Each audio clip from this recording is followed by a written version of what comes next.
Hello guys, welcome to my new short video. तो भाई मैं 10 दिन की छुट्टी आया हुआ था। अच्छा। ठीक है। तो मेरी छुट्टियां हो गई है ख़त्म, मुझे जाना है वापस रांची। आज की मैंने फ़्लाइट कर ली है। तो आज का वीडियो रहेगा घर से रांची तक का सफ़र। तो बहरोड तक मेरे पेरेंट्स ने मुझे किया ड्रॉप। तो गाइज़ मैंने सोचा था कि ये वीडियो बनाना मैं घर से ही शुरू करूं, बट घर से शुरू नहीं कर पाया, इसलिए मैं रास्ते में से ही शुरू कर रहा हूँ इस वीडियो को। और भाई बहरोड से दिल्ली तक का सफ़र हमने बस से किया। तो बस में बैठे बैठे मैंने कुछ क्लिप्स ली। मैंने सोचा गुड़गांव का नाइट व्यू भी दिखाई देते हैं इस व्लॉग में। वाह क्या सीन है। तो भाई गुड़गांव पहुंचते पहुंचते करीब मेरे को 11 साढ़े 11 बज गए थे। गुड़गांव की ये चमकती बिल्डिंग्स, अच्छे खासे मॉल जो लोगों को काफ़ी पसंद आते हैं। फिर भाई मैं महिपालपुर स्टैंड उतर गया। वहां से मैंने ली टैक्सी, क्योंकि मेरी फ़्लाइट टर्मिनल 3 से थी। टैक्सी वाले ने मेरे को टर्मिनल 3 डिपार्चर पे ड्रॉप किया। यहाँ पहुँचते पहुँचते रात के करीब 1 डेढ़ बज चुके थे। भाई एक चीज़ मैंने ज़रूर देखी, यहाँ पे लिख रखा था don't shit air, don't sleep air. भाई लोग यहाँ पे सो रहे थे। इंडिया के अंदर जहाँ पे ये चीज़ लिखी होती ना कि यहाँ पे ये नहीं करना, वो चीज़ ज़रूर करते हैं लोग बाग, क्योंकि ये इंडिया है प्रधान। भाई एक दो नहीं, बहुत सारे लोग सो रहे हैं यहाँ पे। कौन है ये लोग? कहां से आते हैं ये?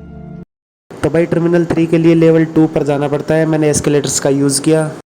वहाँ पहुँचकर बाहर से ही मैंने मेरा बोर्डिंग पास निकाला। तो गाइज यहाँ पे लगेज चेक इन होता है। मेरे पास लगेज था नहीं, मेरे पास सिर्फ मेरा पर्सनल बैग था। तो मैं डायरेक्ट सिक्योरिटी चेक इन में चला गया। यहाँ पर भीड़ भाड़ थी नहीं इस साइड में, तो हम लोग इस साइड में सिक्योरिटी चेक इन करने के लिए चले गए। सो गाइज ये T3 टर्मिनल के लिए यार काफ़ी चलना पड़ता है। मेरे को तो ऐसा लगता है अगर कोई यहाँ पे इवनिंग वॉक करना चाहे T3 टर्मिनल के लिए, तो उसकी तो इवनिंग वॉक भी हो जाएगी। बहुत चलना पड़ता है यार, कम से कम 400-500 मीटर चलना पड़ जाता है, बहुत लंबा है। और जिसका गेट नंबर 61 62 आ जाए उसको बहुत चलना पड़ेगा भाई। मेरी फ़्लाइट गेट नंबर 37B से थी, तो वो काफ़ी नज़दीक था, स्टार्टिंग में ही था वो गेट। फिर भी काफ़ी चलना पड़ता है यार। पीछे पिट्ठू बैग लगा हुआ था, उसमें भी काफ़ी वज़न था। मैं परेशान होता हुआ जा रहा था। इस पिट्ठू बैग में कुछ नहीं था, सिर्फ खाने पीने का सामान था, जो मुझे पता था जाते ही मेरे दोस्त वहाँ पे खोलते ही खा जाएंगे। हमारे यहाँ पे सबके साथ ऐसा ही होता है, जो घर जाता है और घर से कुछ लेकर आता है तो उसका कुछ नहीं बचता है भाई।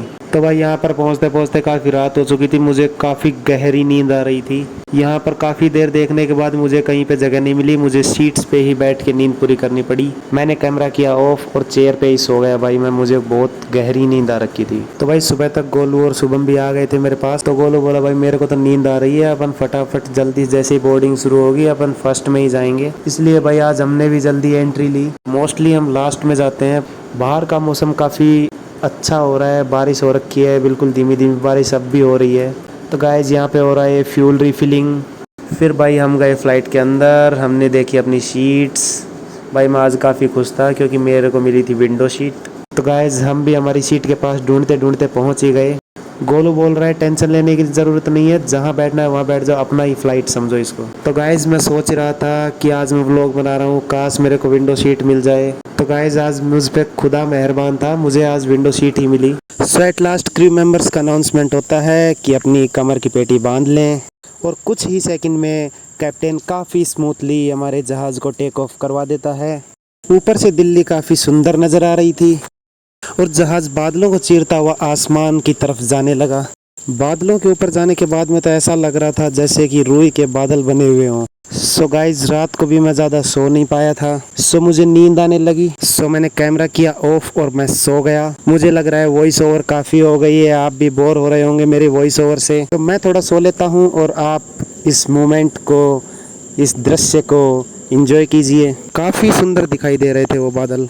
और कुछ ही देर के बाद में क्रू मेंबर्स के द्वारा जलपान की व्यवस्था की जाती है। करीब 1.5 घंटे के बाद हम रांची के पास पहुंच गए हैं। क्रू मेंबर्स का फिर से अनाउंसमेंट होता है कि अपनी कमर की पेटी बांध लें, और कैप्टन ने यहाँ पे भी काफ़ी स्मूथ लैंडिंग करवाई। सो गाइस मुझे ये समझ में नहीं आता लैंडिंग करते ही लोग बाग खड़े क्यों होने लग जाते हैं। गेट नहीं खुलते उससे पहले लोग बाग खड़े होने लग जाते हैं, पता नहीं किस चीज़ की जल्दी रहती है। क्रू मेंबर्स बोलते रहते हैं sir please be seated be seated. भाई कोई बात नहीं मानता, सब अपनी जल्दबाजी में बैग उठा उठा के खड़े हो जाते हैं।